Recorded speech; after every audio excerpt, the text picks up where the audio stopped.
weapons. Let's talk, Senator Specter, about Nancy Pelosi's visit to Damascus this past week. The White House very, very angry that she was engaged in this trip. You made your own visit to Damascus back in December. You met with Bashar al-Assad, the Syrian president. There's a picture of the two of you. Did she do the right thing, the Speaker of the House? Yes, she did. She has a very prominent role, a very prominent constitutional role in determining what's going to happen in the Iraqi war. Syria is very much involved with respect to the funding. I think had she been just a little more precise in her statement about Israel being willing to negotiate with Syria on what the conditions were, I think that there would not have been so much criticism against her. But I don't think it is helpful for top officials to exchange insults. I don't think it is helpful for people in the administration to characterize her as being engaged in, quote, bad behavior, unquote.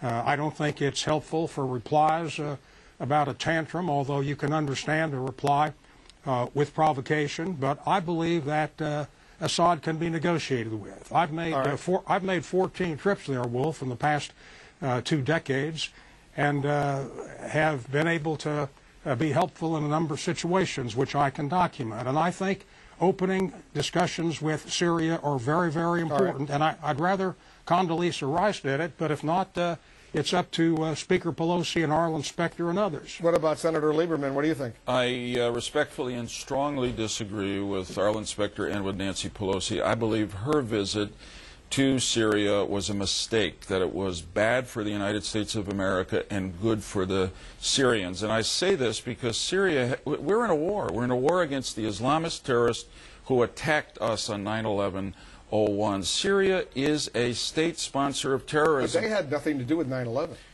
They have, let me tell you what they've got to do with what we're into now. The Bashar Assad Syrian government has allowed terrorists and arms to flow across its country into Iraq that are being used to kill Americans today. Syria has been implicated in the assassination of a very strong, popular Lebanese Prime Minister, Rafiq Hariri. Syria is supporting Hezbollah, which is trying to unseat our ally, Senora, in Lebanon. Syria is supporting the terrorist group Hamas against our allies in the Fatah Palestinian movement, and of course Israel. The administration, in all fairness, people in Washington should know, if they don't know, that the administration has been trying in many ways in diplomatic discussions with Syria since 9/11 to get Assad to change his behavior, and he has not. When Nancy Pelosi goes there, she sends a message of disunity. She legitimizes. So I assume that you disagree with Senator Specter's decision. I want Senator Specter to respond. Why do you think Senator Lieberman, Senator Specter, is wrong? Because I believe in the maxim of hold your friends close and your enemies closer.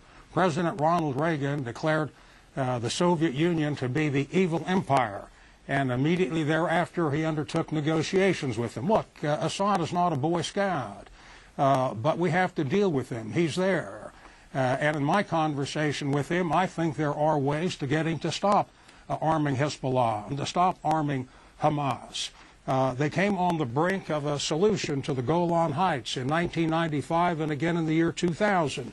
And that was done by active negotiation that President Clinton engaged in. So there are ways to move through it, and to isolate them has not been successful. Let me just Very say, briefly, because we're out of time. I am for negotiations and discussions with the Syrians. The administration has been carrying them out. The Syrians have not changed a whit from their support of terrorism. After Nancy Pelosi's visit to Syria, the Syrian foreign minister said the Pelosi visit ended the international isolation of Syria that began after the Syrians were implicated in the assassination of Prime Minister Hariri. I'd like to see Senator Lieberman document what this administration has done on negotiations with Syria. Simply not true. Well, I know, and I know Arlen is in a position to know that there have been a lot of diplomatic discussions with the Syrians, asking them to take action against terrorism, particularly to stop the flow of foreign fighters and weapons into Iraq that have resulted in I don't think deaths there of have been any high-level meetings between the administration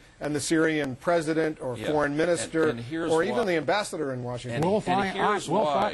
I am in a position to know, and there just haven't been meaningful negotiations. Here's what. Syria wants the Golan back, and Israel may well be prepared to give Syria the Golan back. That's the kind of negotiations which are meaningful. Here's the reason why there haven't been high-level discussions, because all the other quiet discussions at slightly lower levels have produced nothing from Bashar Assad. When members of Congress, and particularly the Speaker of the House, one of two highest-ranking Democrats in office in Washington, goes and says the road to Damascus is the road to peace, Bashar Assad thinks he doesn't have to change anything. He's got us exactly where he wants us, and that's in a position of disunity and danger, in my opinion. Senators, you obviously disagree on this sensitive subject, but we'll leave it there. I want to thank both of you for joining us here on Late Edition. We'll continue this conversation. Nice being with you, Wolf, and nice being with Senator Lieberman, too. Thank you. You too, Arlen. Good to have